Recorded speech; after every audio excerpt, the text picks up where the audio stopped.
Serial वसुधा की कहानी में बड़ा ट्विस्ट आने वाला है। देव गांव से वसुधा के साथ शादी करके लौटेगा। यह देखकर चंद्रिका सिंह चौहान के होश उड़ जाएंगे।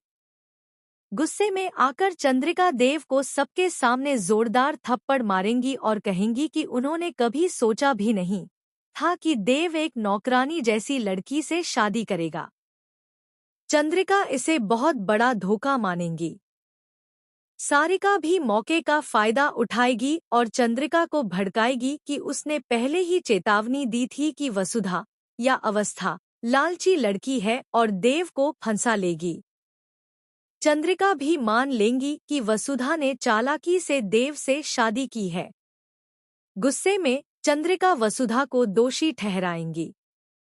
वसुधा रोते हुए चंद्रिका के पैरों में गिरकर माफी मांगेगी।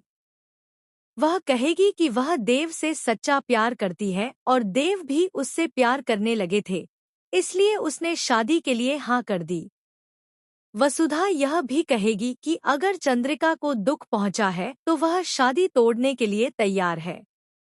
लेकिन चंद्रिका कहेंगी कि अब शादी हो चुकी है और इसे तोड़ा नहीं जा सकता क्योंकि यह धार्मिक और सामाजिक रीति रिवाजों के खिलाफ होगा। हाँ, वह यह भी साफ कर देंगी कि वसुधा को अपने घर तो ले जाएंगी लेकिन उसे बहू का सम्मान कभी नहीं देंगी। यानी वसुधा को अब सास से नफरत झेलनी पड़ेगी। अब असली कहानी यहीं से शुरू होगी।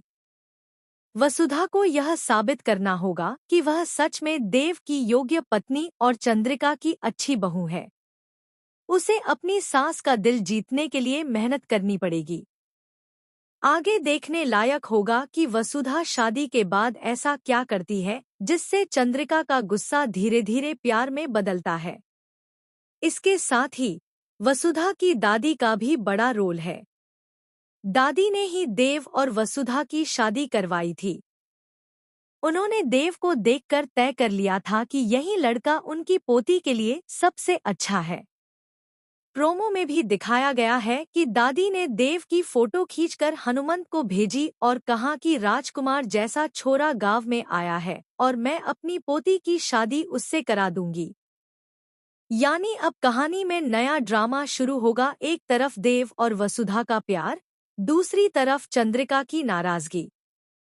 दर्शकों को देखने को मिलेगा कि कैसे वसुधा